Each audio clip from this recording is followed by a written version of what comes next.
after about 90 minutes, you should really take a break and let your mind go idle somewhat. Ideally, you would take a 20-minute nap or a 30-minute nap or do a non-sleep deep rest protocol within the first hour to 4 hours after that. Sleep that you get that night is going to be the most powerful tool for wiring the nervous system.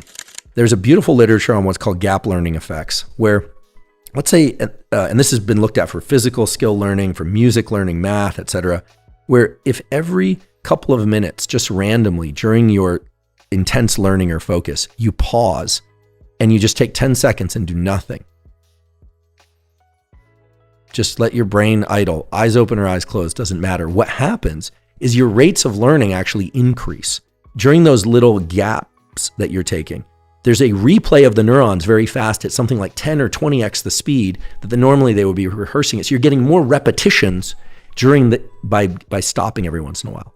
It's focus, rest, focus, rest, focus, rest. And that can be done on the micro level, like within that 90-minute block.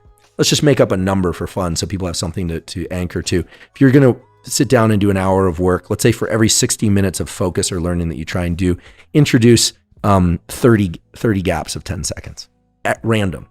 And truly at random, not on a regular interval. And then sometime later that day, if you can, do an NSDR, non-sleep deep rest. And if you can't, okay, no big deal. You won't learn as fast, but you'll still learn, provided that you get into deep sleep that night. And let's say you have a lousy night's sleep. You'll still learn, but you won't learn as well. And maybe the next night you stand a chance of encoding that information. So neuroplasticity involves a very strong trigger, and then deep relaxation is when the actual rewiring occurs. When you think about the tools that people use to enhance focus, Ritalin, Adderall, L-tyrosine, excessive amounts of caffeine, nicotine, those all help with the trigger part, but they don't help with the relaxation part.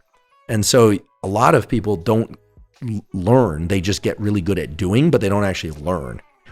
So very effective people, regardless of workplace or activity, sport or cognitive work or otherwise, perform very well because they're very good at regulating the seesaw of focus, relax, focus, relax. And in the long term, it also is very health enhancing as opposed to health depleting. I mean, I know a dozen or more people who have done very, very well in business or academia who are a mess.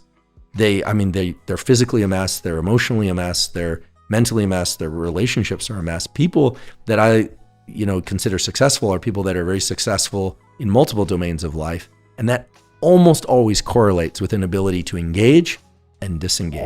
It's a fact that in order to get good at anything, unless you're just an absolute talent, you need to apply yourself and work hard, and sometimes work longer and harder than you feel like working or is healthy for yourself. I mean, that's a reality. But Matt, I think, really pointed out that sleep is important for learning and a number of other aspects of health. I think that the ability to toggle back and forth between engaged and disengaged states, and to see that whole process, engage and disengage, and the dynamic control of that and deliberate self-control of that is a superpower.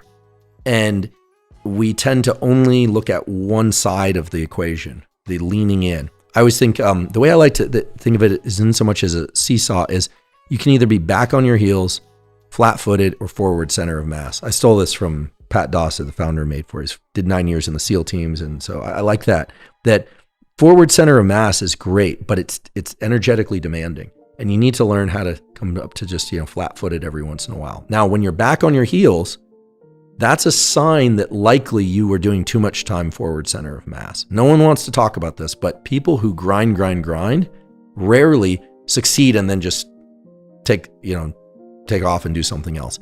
I think humans have mastered this process of engaging and disengaging on a longer time scale. Work hard, play hard, or they'll take a long vacation.